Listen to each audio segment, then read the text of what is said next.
Well, hello everyone, and welcome to the podcast. As always, I am absolutely thrilled that you are here. And the reason I smirk when I say that is because I've it's come to my attention that I'm being imitated. That's kind of like the joke about Billy D's, how he does the intro. So anyway, I appreciate that. I guess on the studio line with me today, I have Jessica Guerrieri. How are you doing, Jessica? I'm doing great. Thank you so much for having me on. Oh, well, it's a pleasure having you. For those of you who may be finding the program for the first time, we are primarily an interview and a commentary based podcast. Today, we have an interview for you. This is the author. Now, technically, you're still querying this book. Is that correct at this time? That is true, although I did get an offer of representation yesterday, so Oh, well, let's we'll get hope. into that. Okay. Yes. But Jessica has a lot of good things to talk about. Her book is titled Between the Devil and the Deep Blue Sea, and we're going to talk about that. But she's also an advocate for the recovery community, I guess you could call it. Yes. As of May 2023, she has celebrated a decade of sobriety, and I congratulate you on that. I know how difficult that can be. Thank So, you. thank you very much. Let me tell you a little bit about Jessica. Jessica has, I'm going to say that's a Bachelor of Arts in English from UC Davis with an emphasis in creative writing. She is a mom to three fierce young daughters and has spent the past decade as an advocate for addiction recovery, as we said. Jessica's articles have been published on Scary Mommy, Yahoo Life, Mom.com, BluntMoms, Filter Free Parents, Sonoma Family Life, and Mendo Lake Family Life magazine. So her writing is all over. Jessica's query letter and opening pages were featured on a podcast called The Shit No One Tells You About Writing. And we're going to talk about how that kind of led her into a next level of writing. And she got her agent because of that appearance. Am I right about that? That was my first agent. Yes, I did. All right, awesome. Jessica enjoys competing in Spartan races all over California. Spartan races, are these kind of like these things where you have to like run and then swim and oh, Yes. okay. It's like obstacle courses. It's sort of like a Tough Mudder, only I consider it to be a little less, I don't know, bro-y. Like you don't have to smash a beer on your head afterwards. It's like a wonderful community of athletes, and we, go all over California and jump over things. We hurl our bodies in unsafe ways. It's just a whole bunch of fun, and yeah, so I do that with one of my friends all over California. Well, that sounds really great. I mean, obviously, it's Not to everybody, but to me, it sounds like a good it would time. probably be too much for me, especially now that I've gotten older. I was actually pretty athletic when I was younger, and I still kind of am. And I'm just lazy, so I don't exercise as much as I used to. But obviously, physical fitness, if you can avoid getting hurt doing that kind of stuff, it's a great thing. It Um, is. let's talk about, well, let me just preface, let me tell everybody just very briefly about the book. Between the Devil and the Deep Blue Sea is about an alcoholic's mother's obsession with her mother in law's perfectionism, which ultimately forces her to re examine the enemy in the mirror. And we all got that enemy in the mirror, don't we? That's Um, right. before we get to that, let's give a little background about you. Obviously, you're out in California. Is that where you're from? Tell us a little bit how you got to where you're at. Sure. Yeah. So I'm originally from the Bay Area. I grew up about 20 minutes from San Francisco and about 20 minutes from the beach, which is actually where my novel takes place in a charming beach community called Half Moon Bay, California. And so I spent pretty much every weekend there with my family whenever we could. We called it over the hill. And so we'd travel over the hill to get to the beach, and that's where I'd pretty much spend my childhood, which was wonderful. And then I made my way up to Davis uh, for my undergraduate degree, and then I met my husband here and never left this amazing community.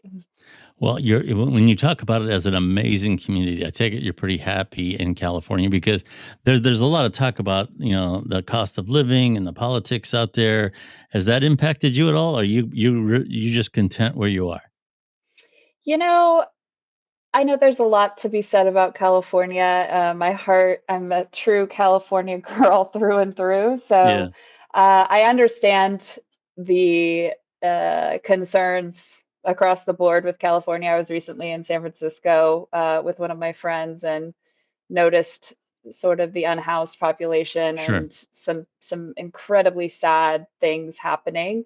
And I recognize that it's just it's a different place than where I was when I grew up Yeah, because we spent so much time in San Francisco. Um, the thing I love about California and my specific community is it's this really beautiful combination of family, community, as well as an academic community, and there's this marriage between the two that sort of come together. Like our favorite thing to do is go to farmers market, and we get the student life hmm, mixed with the kids, live music and vendors, and we're all outside, and my kids are barefoot dancing to the songs, and it's just yeah. like this is what I closed my eyes and dreamed of, and the weather's gorgeous, Of and course, sure. so Yeah, yeah. California is so large and so diverse. I mean, you could have two or three people each with two or three different impressions, and Ohio's kind of that way too. I know a lot of people when they hear Ohio, they corn, corn. That's what you got out there. Right. Yeah, and that's true. We do have that, but Yeah. we're also the seventh. I believe we're the seventh largest economy in the United States. Of course, not California. We're behind Texas, Florida, Pennsylvania, a few others. Florida. And but we have energy here. We have medicine here. The Cleveland Clinic. I mean, God forbid something go wrong with your ticker, that's the place to be. Yeah. And technology. Intel just invested in us. So there's a lot happening here. When people say, "Oh yeah, you're where the corn is," it's really. I mean, You're like, hey, yeah, I've got cool things happening here. So yes, yes. Did you always want to be a writer? Is that something that you always kind of aspired to? yeah, so I have all of my old journals starting back from when I was, 6 or 7 years old, and I kept them all. And in a list, it says in order, I wanted to be a writer, I wanted to be a teacher, I wanted to be a mother. And I've accomplished all three of those things, actually. My background is in special education originally, and before I became a mom, I was in the classroom full time with kids with special needs and absolutely loved it. Hmm. But then once I wanted to become a mom, my patience level, I could only give so much. And I decided to give to my own children. And so I stepped away from the classroom. And then that's when I turned to writing full time. I utilized a blog. I started a mommy blog called Wit and Spit Up. And I was able to sort of use it as like a therapeutic avenue for all of the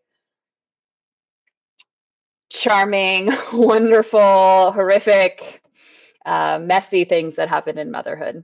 Yeah, sure, and I'm sure there's a lot of them.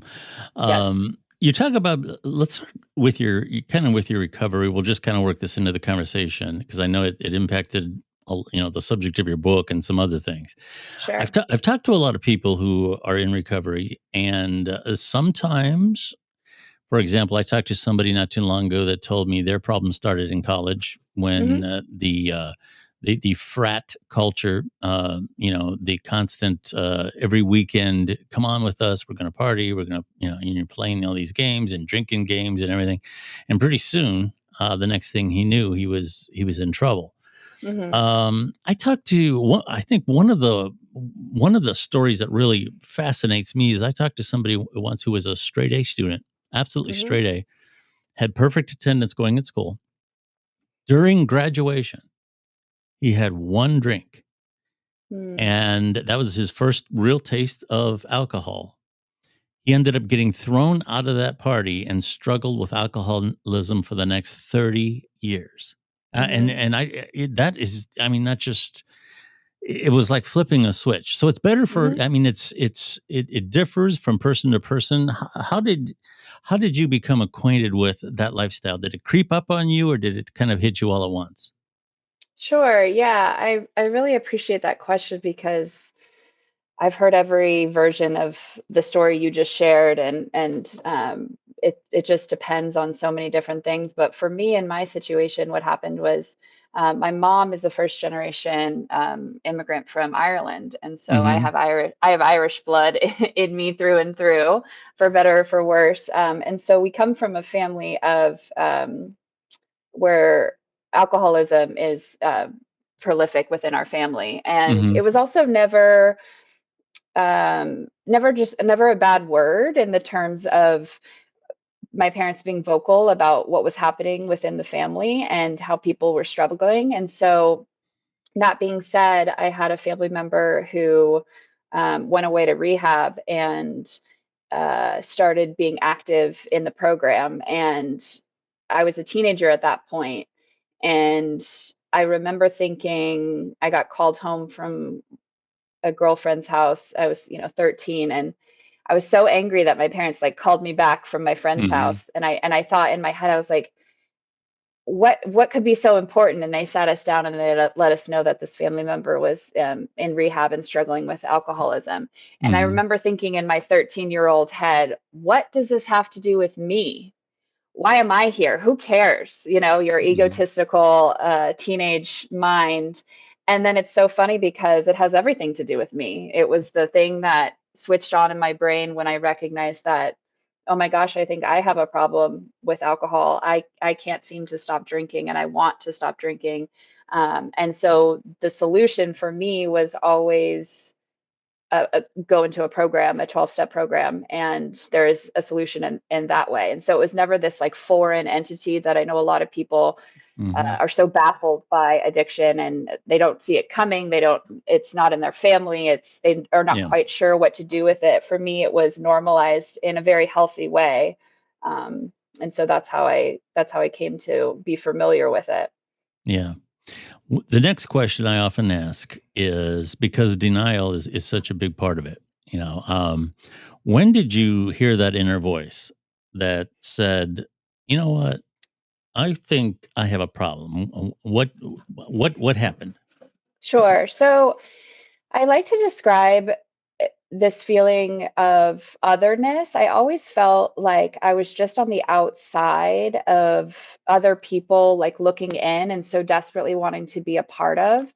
I'm 6'1" as a woman, which is Wow. unusual, Mhm. I was an athlete, but growing up, I think of seventh grade dances and the awkwardness of seventh grade dances and what it was like to be 5'11" in seventh grade. Mhm. And back in seventh grade, we had these, dance circles, and everybody wanted to be on the inside of the circle because that's where the cool dance moves were happening. But as a tall, awkwardly tall girl, I was being pushed to the outside, and I would constantly be like, well, at least whether it was happening or not, I Mhm. felt like I was being pushed aside. And so alcohol became the thing that made me feel like I was on the inside of that circle.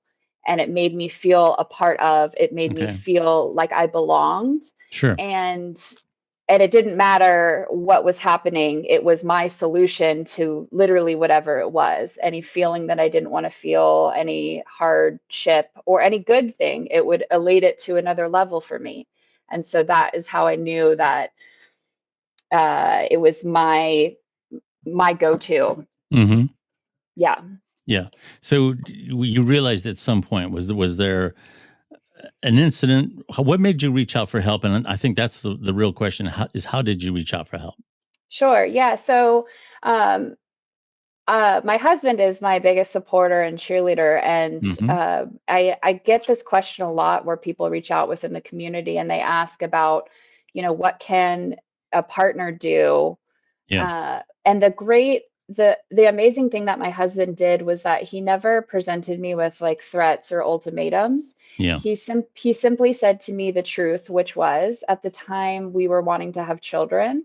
And I knew, as I said from my list, the only thing I really wanted was to be a mother. Mhm. And the scary realization that I had was I wanted to drink more. And I knew that I wasn't going to be able to stop drinking in order to get pregnant. And if I did get pregnant, I didn't know if I was going to Sure. be able to safely stop. So my husband simply said to me one day, I'll never forget, I can't have kids with you when you're drinking that way. I would not feel safe doing that. And it was like a a gut punch, of course, and it felt cruel and mean, and but it was exactly the sentence that I needed to hear to realize, oh my God, I'm going to miss out on the thing that I want more than anything Yeah. because of something that's out of control. Mhm. It's very good that you had an understanding partner, because Hmm. that can be very tricky. I'm going to have to say most of the people that I have talked to come from broken marriages and broken Mm, relationships and broken so families, common. and there are times when, for instance, the person that I talked to who had the one drink and was followed by Hmm. 30 years of hardship, he admits he put his family through hell, you know, Right, and there was no sign that he was ever going to get any better. So you can't right. necessarily blame them. No, But yes, and you found recovery. So I'm very very happy for you. Let me just thank tell you. the audience that with AOD, which is alcohol and other drugs, it's just not a matter of wanting to step away. Once you become dependent, there's patterns in your brain that actually start to change, and Hmm. just like you have certain devices, certain things about your instincts for survival. All of a sudden, your brain is putting you in survival mode, saying, "I need this." Hmm. And with alcohol in particular, if you are really chemically dependent on alcohol, I would very strongly encourage you to get help to stop. Stopping alcohol when you're that seriously addicted to alcohol can be fatal. So you Hmm. really have to manage that correctly. And I would encourage everybody to get help. There's nothing wrong with reaching out and getting help. You talk about, you're in the process of querying, and that is Hmm. a word that we hear a lot with authors. What exactly is that? How do you go about it?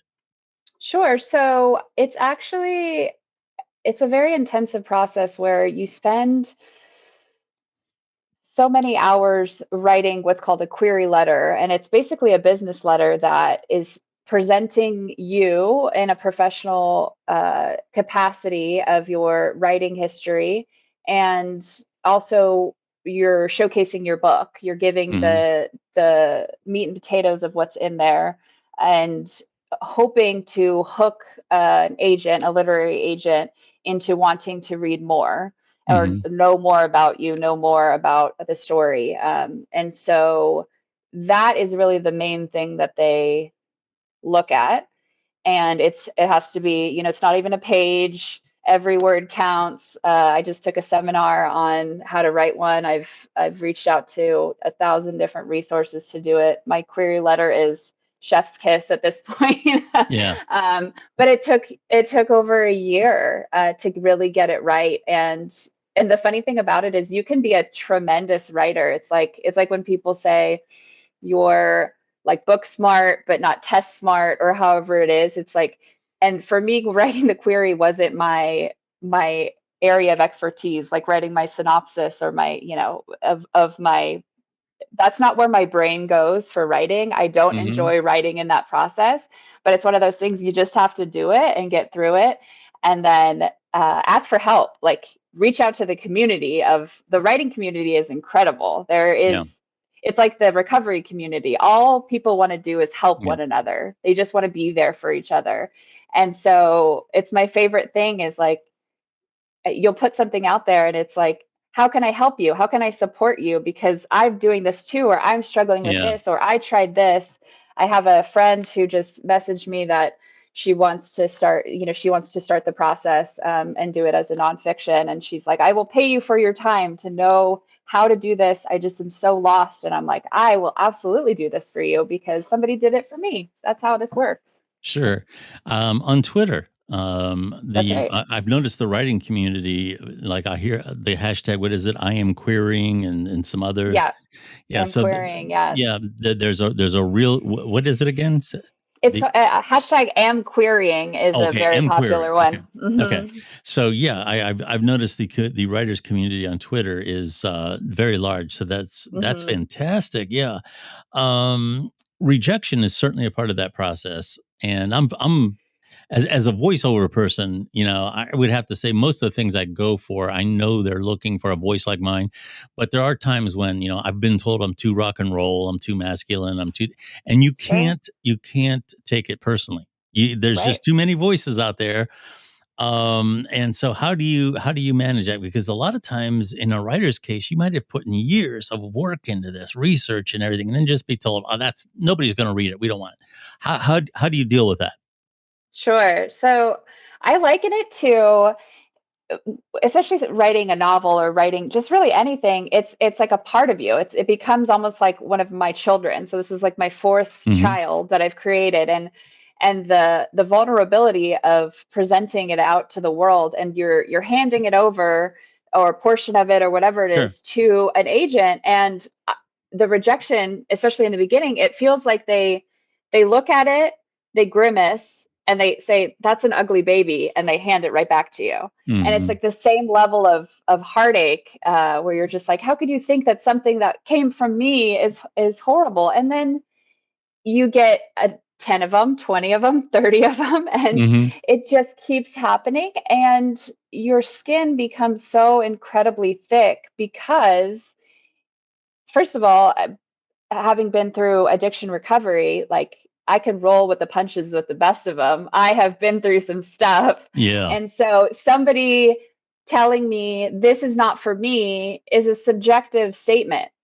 Hmm. Somebody's favorite novel in the entire world, The Grapes of Wrath or whatever it is, could be somebody's did not finish Yeah. on the, and in their pile of, I did not understand why this was such a big deal. Hmm. And that's just how this works. You Yep. have to be able to let it roll off of your back and be your biggest cheerleader and know what you have to offer. Know that what you're giving is something valuable and something people are going to want to read. Because if you don't believe it, nobody else is going to believe it. So, Yeah. Speaking of this whole process, how did being on a podcast land you an agent? So, see, now if people think podcasts aren't worth their time, here's a perfect example of how great they are, right? Tell me how that worked for you. so I was on the Shit No One Tells You About Writing with Carly Waters and Cece Lira, and it was such a nerve-wracking experience in the sense of, like, it was like 6 a.m. or something, and because everything's on different time in California versus New Sure. York. And I was just so nervous because these are such icons in the agent community. Okay. And I was new to this whole querying process and everything, but what had happened is I had submitted my pages to them and my query letter for, essentially, it, it's you're doing it to be critiqued on air, and Okay. there is no like pause button. There is no, if they hate it, they can say that they hate it on the air, and there's no going back. You know what I mean? And so Hmm. it was this level of, again, vulnerability that was just like, well, I'm just going to lay it all out on the table. And I mean, who better than to tell me than two best of the business and say, like, do I have what it takes? And just lay it out there. Because what I learned was the mistakes that I made, because at that point it was a multi POV story, Hmm. and I turned it into a single POV. The mistakes that I made, while I came away sad that they didn't immediately want to sign me, and all the pipe dreams that I had built up in my head, but really it was like, oh, I learned so much. Other people learned from this. And it's the same thing in recovery, where it's like, I'm going to put it out there. If this relates to you in some way, if this helps you in some way, wonderful. If it Hmm. doesn't, then don't use it. Don't take it. And then Right. the really cool thing is that my agent, she listened to the podcast, and she found me on Twitter and asked me to query her. And it was like the first time that I was on the receiving end of, like, oh, Yeah. the ball is in my court. I get to do something. And Yes. then we just went from there, which was amazing. Unfortunately, we did end up parting ways just because our vision had stalled. You'll realize in this, and I'm coming to realize in this industry, you can have like a love match, and she's a wonderful person. And her editorial feedback got my book to where it is right now and where it was meant to be. But we just weren't aligned to work together and get across the finish line. But like, I would never be where I am and have this offer that I got yesterday without her help. And it's these connections that you made. And the same thing with being on the podcast is like, Hmm. I'm opening myself up to potentially get rejected, potentially be vulnerable, but you will miss every shot that you don't take, and especially in Absolutely. the writing community. Oh, absolutely. That's a great quote. Yeah. I have a pretty good idea, but I'm going to go ahead and ask you. A lot of times we incorporate when we write, when we create, we incorporate a little bit of ourselves. So, what was your inspiration for Between the Devil and the Deep Blue Sea? Sure. So I think right now there's a very important thing that's happening within the motherhood community, and it's as a result of the pandemic. I think Hmm. addiction among mothers is running rampant right now because there was this narrative that was happening, and you'll see it all over social media. You'll see it in commercials of this like mommy wine culture that's happening where there's a promotion that women are somehow not strong enough to cope with the stressors of motherhood without using Hmm. alcohol or substances as a crutch. And I completely reject that narrative. And I refuse to believe that. It's rooted in misogyny, and you would never hear like daddy's beer, daddy needs to his beer to be Hmm. a dad. It's just it's unacceptable to me. And so I wrote this book wanting to start a conversation in a safe place for women. So this is considered book club fiction, upmarket fiction. And when you think of moms in book clubs, Hmm. oftentimes you think of them with like a glass of wine in their hands. Sure. Um, and what happened with me was I was reading a fiction book in my 20s and I had a glass of wine in my hand. And I'll never forget relating to that character who was going down the struggle of addiction. She was like in the throes of a like unable to get Hmm. off the ride, as I call it. And I just related to her so much, and because she was a fictional character, that felt non-threatening to me. It felt like a safe place to explore this idea, and so I loved the idea of writing about that feeling and that relatability of just crossing over the threshold into not being able to stop even though you want to stop, and what it's like as a mother and a woman, and how this impacts our daily lives and the things that mothers will use in escapism, to escape the hard, to not be in the difficult place that is motherhood. And so I really got excited about this idea of being able to share that and reaching other women, reaching other mothers, especially because this conversation is so important right now. Yeah, that's really really interesting, and I'm so glad that you're talking about all this. I know in the Thanks. recovery community, it doesn't always work for everyone to share their story. You have to do what's good for your own mental health. But for those who it helps to share their story, what it does do for other people is it shows that recovery is possible. And a lot of times when people are in the throes of addiction, it comes with depression and a lot of other things, and they can sit around and say there's just not going to be an end to this. Mhm. But recovery is possible, and it may not be the recovery that you envisioned, but there is a better life that is available. And I think the best message, and I'll let you respond to this. I think the best message a lot of times with mothers is when they're in a situation where they're starting to feel tired, they're starting to feel like maybe their partner isn't helping them. They're struggling with work and bills, and a lot of times the baby is not letting them sleep. It's so easy to fall into this. Well, I'm the only person who is discouraged by this. I should be happy to be a mother, but that's not true. There's people who have gone through that before. Is that correct?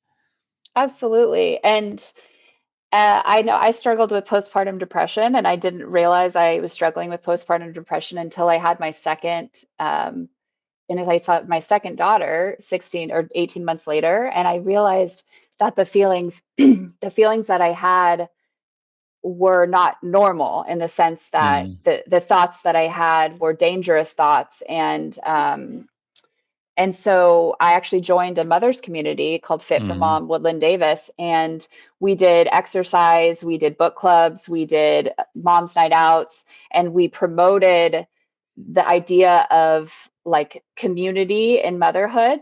And we would do meal trains for each other if someone was having a hard time, if somebody had a baby. And they're some of my closest friends to this day. And just recognizing that there's support out there. It's like instead of Mhm. reaching for that glass of wine when you're feeling alone, you reach for support. You reach for another mother, another woman, another person who understands what you're going through. The opposite of addiction, I think, is connection. And so that's what we're that's what I the solution was for me, was realizing that it was not going to be inside of a substance or inside of a drink. The answer was not in there. It was with asking for help through other people. That is an absolutely fantastic message. I love that. The answer was in connection. That is that's wonderful. I really like that. That's Thank awesome. you. So you have this little saga going on. You're querying. You know you got this book. Where can people follow you online? Where's the best place for people to follow the progress of your message about recovery, all your positive messages about that, as well as your progress as an author? Where can people follow you? Yeah, I would love for people to follow along. So on Twitter, I'm Wit and Spit Up, WIT and Spit Up. And on Instagram, I'm also Wit and Spit Up. This was from my blog that I still have. This is You can also click on that to get to my writer's website, which I have all of my podcasts, my everything that I've been on, everything that I've written is on there as well. Hmm. I also have like mom's meditations and different things like that Oh I've written wow. for the women's community. We do yoga, and I will often read meditations, and so I've written those for. Wrote a bunch for women in the pandemic. They're just guides that people can use and go to. And then also, I finally, I guess, joined TikTok Oh really? reluctantly, and I am Jess Stays Sober on TikTok. And I started doing conversations just like this, where I give people examples of situations that might come up. I just did one about what happens in the summer. Summer is so associated with like barbecues and drinking, and like, how can I still stay sober and have fun in the summer? And what does that look like? You know, I have 10 years under my belt, and I'm a really social person. I love going out. I love going to concerts. I love dancing. I love Hmm. people. And I wanted to kind of give them tips. And I was like, well, what's an avenue for me to do that? And it's just me on TikTok recorded messages of hope of like, you can do this. And here's how. Try this strategy. This is what I did.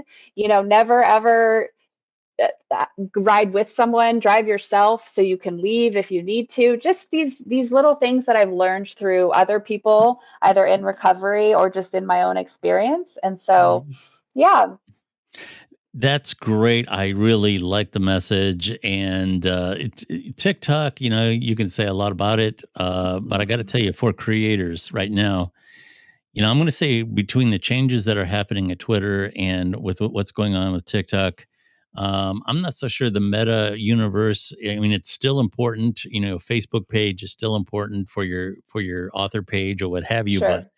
there's some real activity happening in other places right now, and yeah, it's great that you're doing that. I'm going to have to, because I have a TikTok account as well. I don't spend a lot of time on it, Yeah. but I'll probably put, you know, everybody, all my podcast friends saying, hey, you know, you should do something on there. I'm pretty sure people don't want to see me dance, but, but, Yeah. maybe Maybe, I never know. What I mean, you could go yeah. viral that way, and then, you know, that's how you get all the followers. It's one of those things that you just have to recognize that it's part of the process.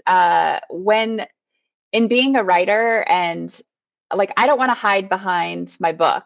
I Hmm. want to be a face of recovery. I want to be a face of motherhood and strength and all of these things. I don't want to, I have a lot to say on the page, but I also think it's important to sort of step out in other places that I can access more people and give like a hopeful message. And this is one of them.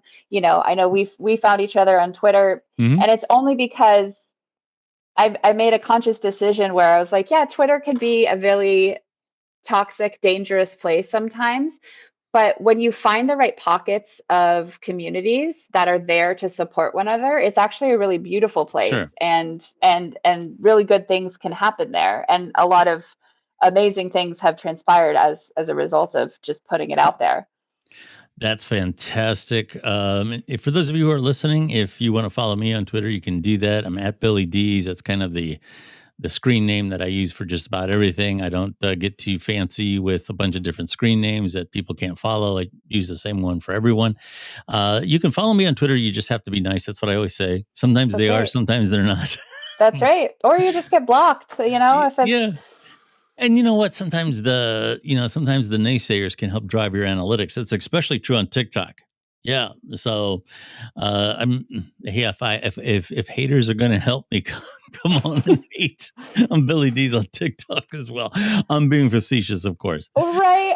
Well, the thing that I've learned about this type of stuff is I say this often to people. I would hate someone like me in the late stages of my addiction. I would be Yeah. a very scary person to hear because, first of all, I wouldn't want to believe me. I would find all the ways to discredit me. Hmm. I'm talking about something that's really uncomfortable and drawing attention to a topic that, if you're in it and you're in the denial stage, you're in the really suffering stage. Of course, you don't want to hear from someone like me. Like, Hmm. I'm much too happy. I'm much too positive about it. Like, she must be full of crap. I assure you that I'm not. I have my dark days too, but I'm gonna be that. I'm gonna be that voice because I cannot tell you the number of people that reach out to me and say things like, "I needed to hear this," Hmm. or "I relate to this," or "My husband is struggling and I feel alone." And it's like it's for those people. Yeah. And I that's why I do it. And Yep. it helps my recovery as well because I hear the stories Absolutely. that I need to hear of other people struggling and the reminder of what's available to me out in the addiction world if I ever choose to go back, which I won't. Sure. Right. Well, I got to tell you, that's a great positive message. And yes, the success in sobriety when you're with other people feeds more success. That's absolutely true. We have been talking to Jessica. Do you say the C, or is that part of how you, or you just go by Jessica Guerrieri? Jessica Guerrieri, yes. All right. Well, Jessica, thank you so much for being on the podcast. I wish you nothing but success. Stay in touch, and you might have to visit us again and give us an update. Thank you so much for being on the program. Thank you so very much. I really appreciate it. Absolutely. My name is Billy Dees. You can find the Billy Dees podcast pretty much anywhere you find podcasts. And like I mentioned, you can find me on just about any social media platform, but I'm going to say Twitter is kind of like my social media home at Billy Dees. Thank you very much for listening to the podcast today, and we will talk to you again next week. I'm Billy Dees and host of the self-titled podcast, The Billy Dees Podcast. We are primarily an interview and a commentary-based podcast featuring authors and creators talking about their craft, advocates for community issues, and myself and an array of co-hosts discussing current events. There's no partisan ranting and raving going on here, just great content. You can find the Billy Dees Podcast on your favorite platform and on Twitter at Billy Dees. Thank you, and I hope you listen in.